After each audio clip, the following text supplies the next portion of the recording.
అందరికీ నమస్కారం. నేను మీ హోతా పద్మినీదేవిని. శ్వేత నవల 8వ భాగంలోకి మీకు అందరికీ స్వాగతం. రూపతో కలిసి కాలేజీ ఆవరణ దాటి బయటకొచ్చింది ప్రతిమ. ఎదురుగా హీరో హాండాను ఆనుకుని ధీరజ్. ప్రతిమ గుండె అతన్ని చూస్తూనే వేగంగా కొట్టుకుంది. మనసులో ఏదో అలజడి. ధీరజ్తో తన పరిచయంగానే ఆగిపోవాలి. ఆమె అక్కడ అతను చూడనట్టే నేను వెడతాను రూపా అని వెళ్ళబోయింది. హలో, ధీరజ్ పలకరించాడు. ప్రతిమకి ఇంకాగక తప్పలేదు. హలో మర్యాద కోసం ప్రతిగా విష్ చేసింది. నువ్వేమిటి ఈ వేళప్పుడు ఇలా వచ్చావు అడిగింది రూప. అతను రూప అడిగిన దానికి సమాధానం చెప్పకుండా ప్రతిమ వైపు తిరిగాడు. You are looking simply smart today. Pratima చెంపల్లో రోజాలు పూసాయి. క్షణం కిందట అతనితో పరిచయం పెంచుకోకూడదన్న నిర్ణయం గాలిలో కలిసిపోయి ఆమె మనసు చిత్రమైన అనుభూతికి లోనవసాగింది. కనురెప్పలెత్తి చూసింది. థ్యాంక్ యూ అన్నట్టు. రూప, ప్రతిమ కళ్ళు మాట్లాడతాయి తెలుసా. గొప్ప విషయం కనిపెట్టావు. రూప చిరాగ్గా అంది. ఆమెకెందుకో ఆ సంభాషణ రుచించలేదు. నేను ఇచ్చిన కాంప్లిమెంట్కి ఆవిడ కళ్ళతోనే థ్యాంక్స్ చెప్తున్నారు చూడు. అతని కళ్ళల్లో చిలిపితనం, మాటల్లో మెస్మరిజం. ప్రతిమ తనకి తెలియకుండానే తన మనసు అతని వైపు ఆకర్షితమవుతోందని గ్రహించింది. ఆమెకెందుకో భయం వేసింది. నేను వెడుతున్నాను రూప చెప్పి అతని వైపు చూడకుండానే గబగబా ముందుకు నడిచింది. మర్నాడు రూప అడిగింది, నన్ను ఎందుకలా పారిపోయావు? ధీరజు చాలా బాధపడ్డాడు తెలుసా. బాధ ఎందుకు? నీకు కోపం తెప్పించినందుకు. నాకేం కోపం లేదు. ప్రతిమ నవ్వుముఖం చూసి రూప మనసు తేలికపడింది. రేపు మార్నింగ్ షోకి ఎడుతున్నాం, వస్తావా? ఎవరెవరు? నేను, భావన. అంజలికి ప్రాక్టికల్స్ ఉన్నాయట, రానంది. వస్తాను వెంటనే అంగీకరించింది. క్రిందటిసారి తనని సినిమాకి రమ్మని అంజలి ఫోన్ చేయడం, ఆ ఫోను అన్నగారు విని గొడవ చేయడం గుర్తుకొచ్చింది. ఆమెకి కసిగా అనిపించింది. తను అన్నగారి ఆంక్షని పరోక్షంగానైనా ప్రతిఘటించబోతోంది. మర్నాడు ప్రతిమ పెందరాళే లేచింది. చాలాసేపు చదువుకుంది. చదువుకుంటున్న చెల్లెల్ని చూసి యశ్వంత్ తృప్తిపడ్డాడు. ప్రతిమ బుక్స్ తీసుకుని కాలేజీ టైంకి కాస్త ఆలస్యంగా బయలుదేరింది. ఆ వెళ్ళడం కాలేజీకి కాక నేరుగా సినిమా థియేటర్కి వచ్చింది. తను, భావన, రూపకి మొత్తం 3 టికెట్లు తీసుకుంది. 10:30కే వస్తానన్న రూప పత్తా లేదు. ప్రతిమ విసుగ్గా చూస్తోంది. ఏమైపోయారు వీళ్ళు? థియేటర్ బెల్ మోగింది. సినిమా ప్రారంభమైన గుర్తుగా. ఆమె వెనక్కి వెళ్ళి కాలేజీకి వెళదాం అనుకుంది. కానీ తను ఎన్నాళ్ళ నుంచో చూద్దాం అనుకుంటున్న సినిమా, అది టికెట్ కొన్నాక చూడకుండా వెళ్ళడం ఎందుకు అనిపించి థియేటర్లోకి నడిచింది. లైట్స్ ఆఫ్ అయి సినిమా మొదలైంది. సినిమా బాగుండడంతో ఆమె కాసేపటికే సినిమాలో లీనమైంది. హలో పక్కగా వినిపించింది. అదిరిపడి తలెత్తింది ఆమె. తన పక్క సీట్లో ధీరజ్ అదే చిలిపి నవ్వుతో. తను సినిమాకి వస్తున్నట్టు తనకు ఎలా తెలుసు? రూప చెప్పిందా? దీనికి అసలు బుద్ధి లేదు. నేను ఈ సినిమాకి వస్తున్నట్టు మీకు ఎలా తెలుసు? వాడిగా చూస్తూ అడిగింది. మీకోసం కాలేజీకి వచ్చాను. మీరు రాలేదని మీ ఫ్రెండ్ భావన చెప్పింది. ఈ సినిమా ఎప్పటి నుంచో చూద్దాం అనుకుంటున్నాను. తీరా ఇక్కడ మీరు ప్రత్యక్షం అయ్యారు. నా కోసం మీరు కాలేజీకి వచ్చారా? ఎందుకు? మిమ్మల్ని చూడడానికి, మీతో కాసేపు మాట్లాడడానికి. అదే ఎందుకు అని అడుగుతున్నాను. మీరు నాకు నచ్చారు కాబట్టి. ఆమె గుండె లయ తప్పింది. ఆ స్వరంలోని లాలన ఆమె శరీరంలోని అణువణువును జల్లుమనేలా చేసింది. ఆమె దిగ్గున లేవబోయింది. కూర్చోండి ప్లీజ్. మీకు ఇష్టం లేకపోతే మీతో మాట్లాడను. మీ పక్కన ఒక అమ్మాయి కూర్చుంటే ఎలా రిలాక్స్డ్గా సినిమా చూస్తారో అలాగే చూడండి. నేను అబ్బాయినని మర్చిపోండి. నా వల్ల మీకే ఇబ్బంది కలగదని హామీ ఇస్తున్నాను. I promise you. అతని స్వరం బతిమాలుతున్నట్టుంది. ప్రతిమ ఇబ్బందిగా పక్కకు ఒదిగిపోయి కూర్చుంది. ఆమెకి మాట ఇచ్చినట్టే ధీరజ్ కూడా నిశ్శబ్దంగా సినిమా చూశాడు. సినిమా పూర్తి కాగానే అతను అడిగాడు, మీకు మాట ఇచ్చినట్టే సినిమా పూర్తయ్యేదాకా మాట్లాడకుండా నిశ్శబ్దంగా ఉన్నాను. ఇంకా మాట్లాడచ్చా? ఆమె తల తిప్పుకుంది సమాధానం ఇవ్వకుండా. మీరు కాలేజీకి పెడతారనుకుంటాను. మీకు అభ్యంతరం లేకపోతే నా బైక్ మీద మిమ్మల్ని డ్రాప్ చేస్తాను. No thanks. రూప ఇవాళ కాలేజీకి రాలేదు, ఇంట్లోనే ఉంది. తనకేమైనా చెప్పమంటారా? చెప్పేందుకేమీ లేదు. రేపు కాలేజీకి వస్తుందిగా, నేనే బాగా ఇస్తాను. నాకు ఇవ్వండి, ఇప్పుడే భద్రంగా తీసుకెళ్ళి రూపకి ఇస్తాను సిన్సియర్గా చెప్పాడు. ఏమిటి? తలబోతూ అడిగింది. మీరు రేపు రూపకి ఇవ్వబోయేవి, కానీ నేను రూపకిస్తానన్నవి చెంపదెబ్బలు. పక్కున నవ్వింది ప్రతిమ.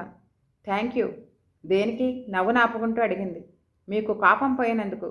అతను ప్రతిమను మాట్లాడించాలని, ఆమెతో పరిచయం పెంచుకోవాలని విశ్వప్రయత్నం చేసి ఆ విధంగా సఫలీకృతుడయ్యాడు. ఇంటికి వెళ్ళాక కూడా ప్రతిమని అతని నవ్వే వెంటాడసాగింది. నీకేమైనా బుద్ధి ఉందా? నన్ను సినిమా హాల్కి రమ్మని ఏమైపోయావు? మర్నాడు కాలేజీలో రూపపై విరుచుకుపడింది ప్రతిమ. నేను మీకు నేను నీకు మా డ్రైవర్ చేత ఉత్తరం పంపాను, అది అందలేదా? ఉత్తరమా? ప్రతిమ తెల్లబోయింది. నాకు మన రాత్రి నుంచి జ్వరం, నిన్న ఉదయం కూడా జ్వరంగానే ఉంది. ఆ విషయమే రాస్తూ మన ప్రోగ్రాం క్యాన్సిల్ అయిందని కూడా రాసి మా డ్రైవర్ చేత మీ ఇంటికి పంపాను. మీ అమ్మగారికి ఇచ్చానని డ్రైవర్ చెప్పాడు. నీకు ఫోన్ చేస్తే మీ అన్నయ్యకి తెలుస్తుందని ఉత్తరం రాశాను.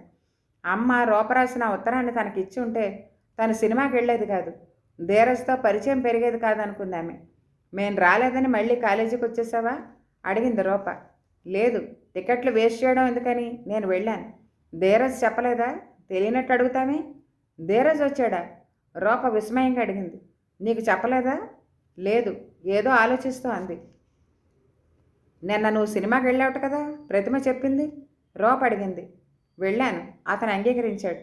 ప్రతిమ ఆ సినిమాకి వస్తుందని నీకు ఎలా తెలుసు? నాకు తెలియదు, యాక్సిడెంటల్గా కలిసాం అంతే. అబద్ధాలు చెప్పకు, నీకు తెలిసే వెళ్ళావు అవునా? నిలదీస్తున్నట్టు అడిగింది ఆమె. అవును. ఎలా తెలిసింది? తెలుసుకోగలిగాను. తెలుసుకోవడం పెద్ద కష్టమేం కాదు. ఎందుకు ఆ అమ్మాయిపై అంత ఇంట్రెస్ట్ చూపిస్తున్నావు? I like her. ప్రతిమ నాకు కావాలి.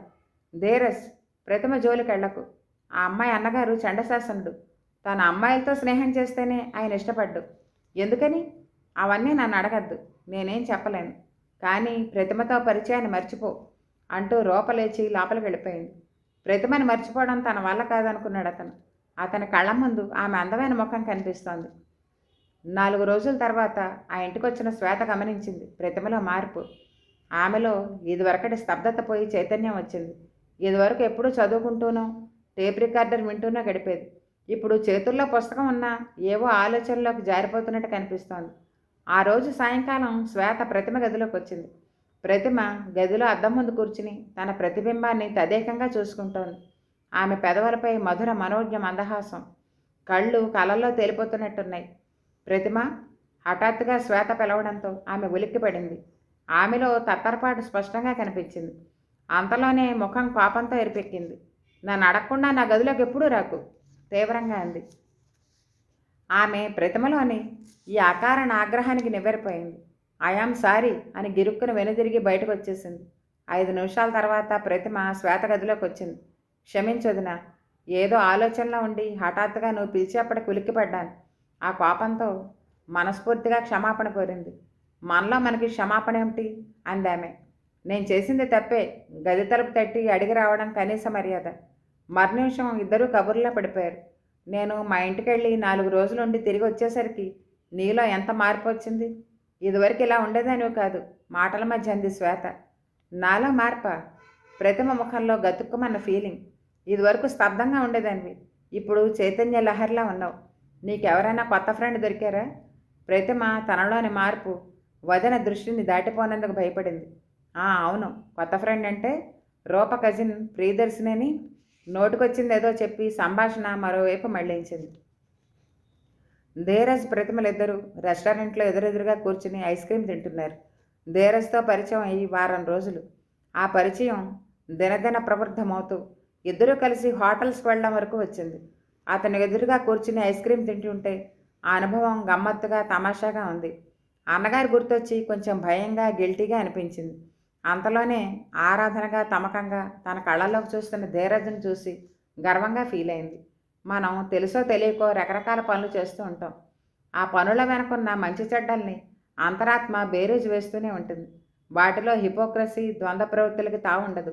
అయితే ఆ తీర్పుని ఆచరించాలా వద్దా అనేది ఆ మనిషి ఆచరించే విలువల మీద ఆధారపడి ఉంటుంది. నైతిక విలువలకు ప్రాధాన్యత ఇచ్చేవాళ్ళు మనసు ఇచ్చే తీర్పును అనుసరిస్తారు. అంతరాత్మ గొంతు నిలిమేసిన వాళ్ళు దాన్ని తోసిపుచ్చుతారు. ప్రతిమ ముందులో అన్నగారికి ధీరజ్తో తన స్నేహం విషయం తెలుస్తుందేమోనని భయపడ్డా ఆ భయాన్ని ధీరజ్ ఆకర్షణ డామినేట్ చేసింది. అదీగాక తమ స్నేహం విషయం అన్నగారి నుంచి రహస్యంగా ఉంచగలననే నమ్మకం దానికి తోడయింది.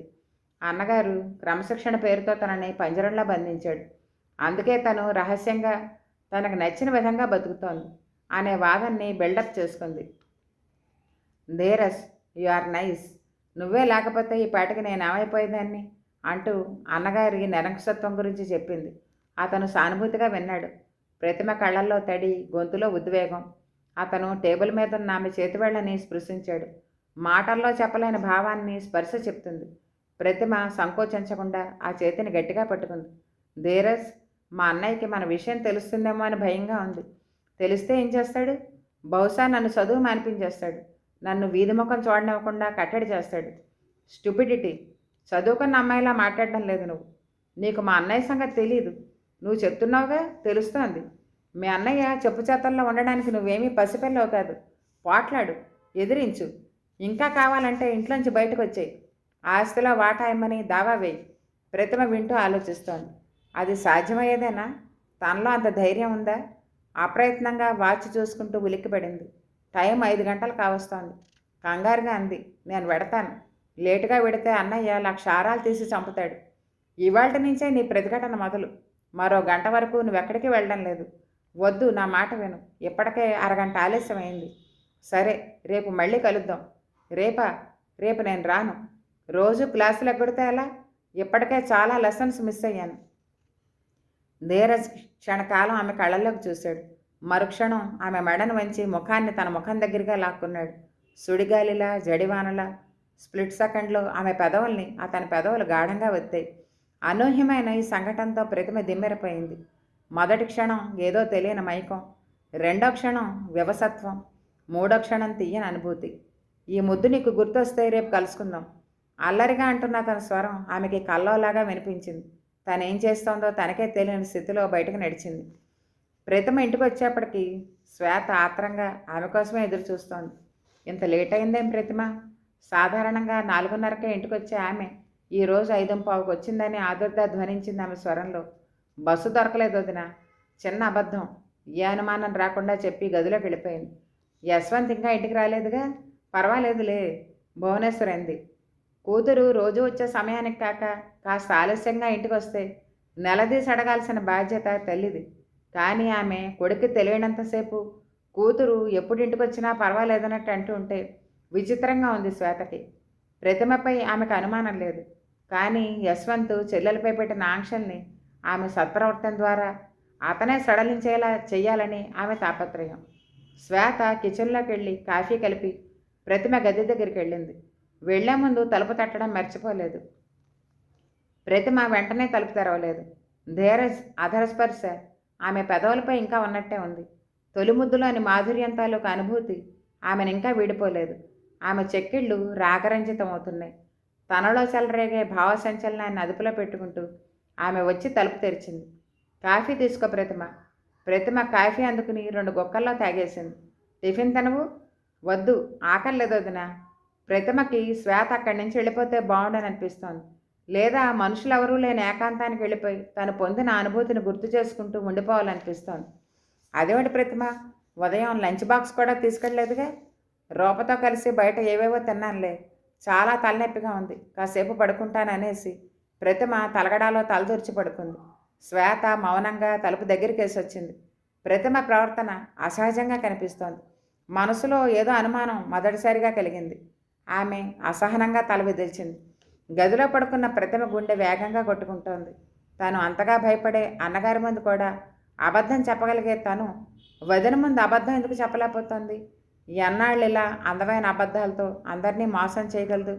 ఆ క్షణంలో ప్రతిమ శ్వేతకి తన నడవడిక గురించి నిలదీయడానికి హక్కు లేదని ఆలోచించడం లేదు. ఆమె నుంచి తన రహస్యాల్ని ఎక్కువ కాలం దాచలేదని స్పష్టమైంది ఆమెకి. ప్రతిమ ఆటో దిగి రెస్టారెంట్లోకి నడిచింది. నిన్న ధీరజ్ని కలుసుకున్నది అక్కడే. తనలో ధీరజ్ పట్ల అంకురించిన ఆకర్షణ ప్రేమగా మారి తన పెదవులపై అతను ప్రేమ ముద్రను వేసింది అక్కడే. నిన్నటి సంఘటన గుర్తురాగానే ఆమె ముఖం పూచిన మందారం అయింది. ఒక మూలగా ఉన్న టేబుల్ దగ్గర కూర్చున్న అతని కళ్ళల్లో ఆమెను చూడగానే వింత వెలుగు, పెదవులపై అదే కొంటి నవ్వు. Thank you. ఆమె దగ్గరికి రాగానే తమాషాగా తల వంచి అన్నాడు. దేనికి?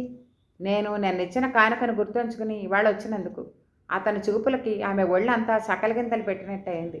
ప్రతిమ చేతిని తన చేతిలోకి తీసుకుంటూ అన్నాడు, రాత్రంతా నువ్వు గుర్తొస్తూనే ఉన్నావు. నాకు కూడా. ఈ మాట పైకి అనలేదు ప్రతిమ, మనసులోనే అనుకుంది. రాత్రికి రాత్రి మీ ఇంటికి వచ్చి నీకో విషయం చెప్పాలనుకున్నాను. చివ్వున తలెత్తింది. ధీరజ్, నీకో విషయం చెప్తున్నాను. నాకు ఫోన్ చేయడం కానీ మా ఇంటికి రావడం కానీ ఎప్పుడు చేయకు. మా అన్నయ్య చంపేస్తాడు. అబ్బా, నేనేదో ముఖ్యమైన విషయం చెప్తుంటే మధ్యలో మీ అన్నయ్య గోలెందుకు? ఏమిటి? నేను రాత్రి నీకు చెప్పాలనుకున్నది ఏమిటో తెలుసా? ఏమిటి? I love you. అతని స్వరం మందరంగా ప్రతిమకు ఒక్కదానికే వినిపించాలన్నంత మెల్లగా ఉంది. ప్రతిమ ఎదలోతుల్లో ధ్వనించింది ఆ మాట. I love you. అతని స్వరం కోటి స్వరాలుగా మారి వినిపిస్తోంది. ధీరజ్కి నువ్వు నచ్చావు ప్రతిమ. మనసు రహస్యం చెప్తోంది. ప్రేమ అంటే కలిసి జీవించడం, ప్రేమ అంటే ప్రాణం, ప్రేమ అంటే ఇష్టం. ఐ లవ్ యూ టూ అనలేదు ప్రతిమ, కళ్ళతోనే చెప్పింది. స్టీవర్డ్ వచ్చాడు ఆర్డర్ కోసం. ఏం తీసుకుంటావు? ప్రతిమ సిగ్గుతరల్ని అవతలకి నెడుతూ అడిగింది. ఒక ముద్దు కూల్గా అన్నాడు. వాట్? చిరుకాపం సిగ్గు మిళితమైన స్వరంతో అరిచినట్టుగా అంది. ఒక ముద్దు. ఐ లవ్ యూ అని చెప్పాక పెట్టుకునే ముద్దులని మాధుర్యాన్ని రుచి చూపిస్తాను.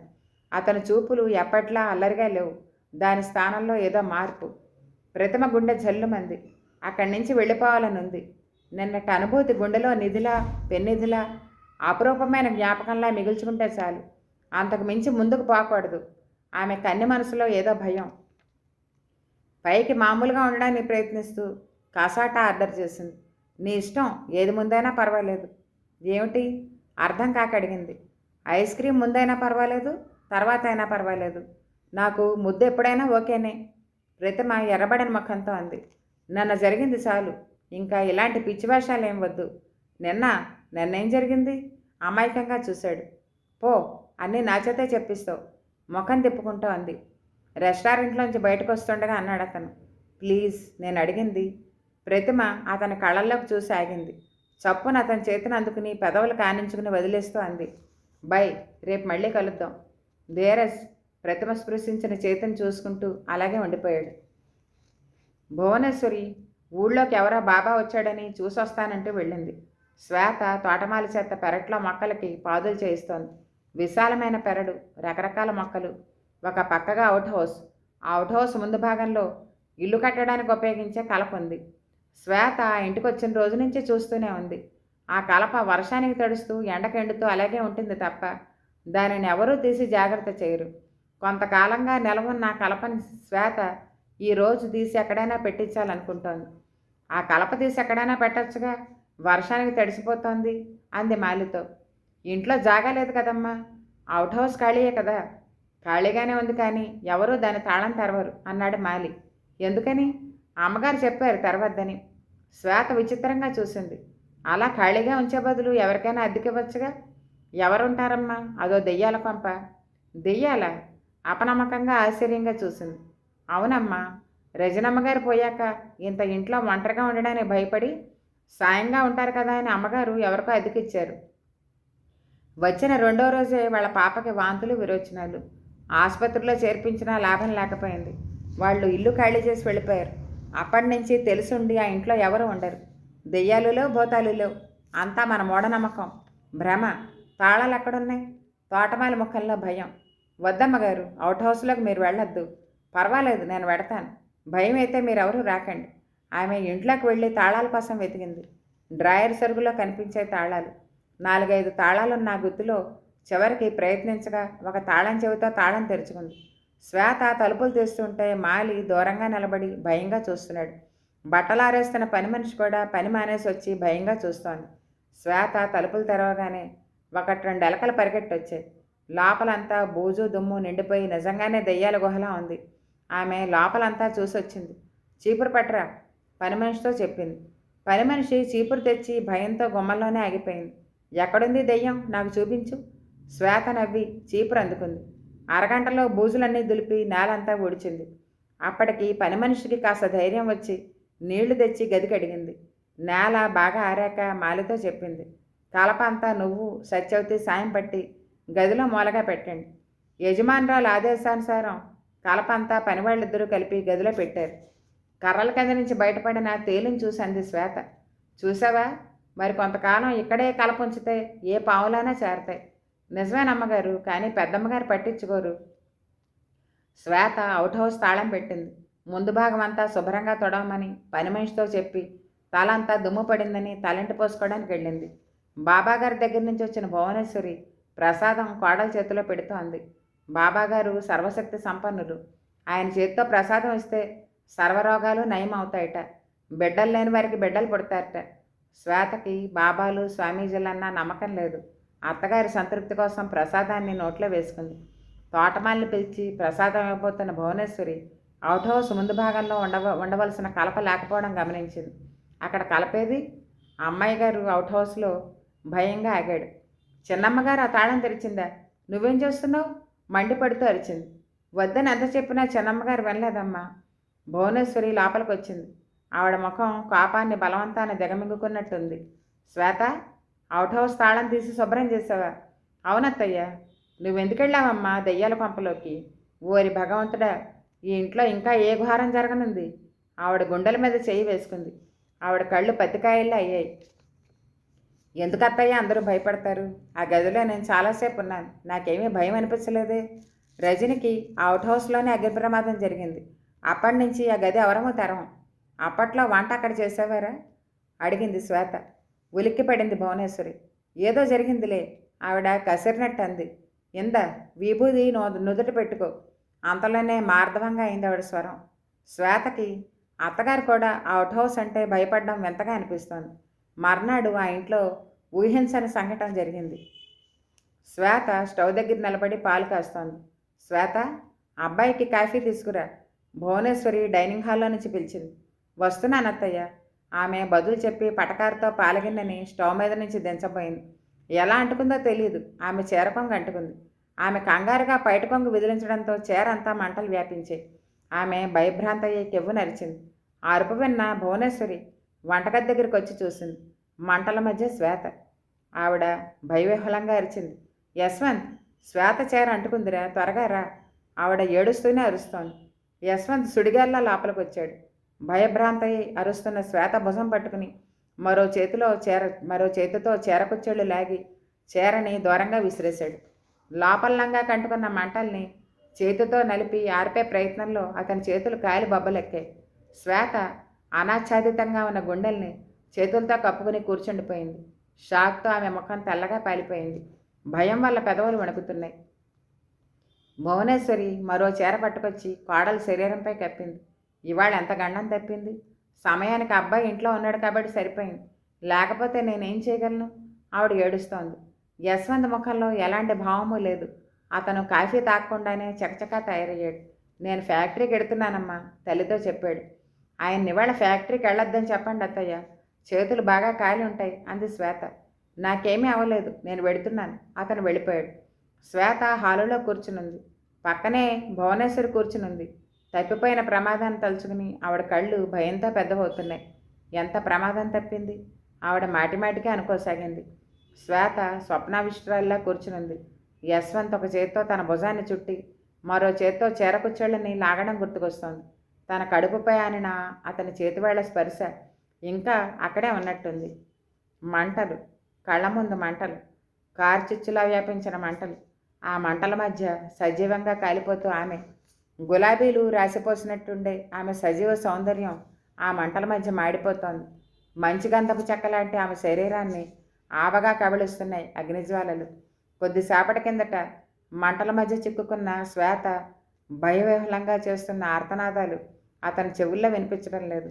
అతని మనోనేత్రం మంటల మధ్య సజీవంగా కాలిపోతున్న మరో స్త్రీని చూస్తోంది. యశ్వంత్ కళ్ళల్లో చివ్వన నీళ్లు ఎబుకాయి.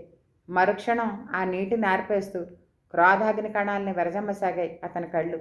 అతను ఆ జ్ఞాపకాల్ని పారద్రోలుతూ తల విదిలించాడు. ఇంతటితో ఈ నవల 8వ భాగం సమాప్తం. మళ్ళీ 9వ భాగంలో కలుసుకుందాం. అంతవరకు సెలవు. అందరికీ నమస్కారం.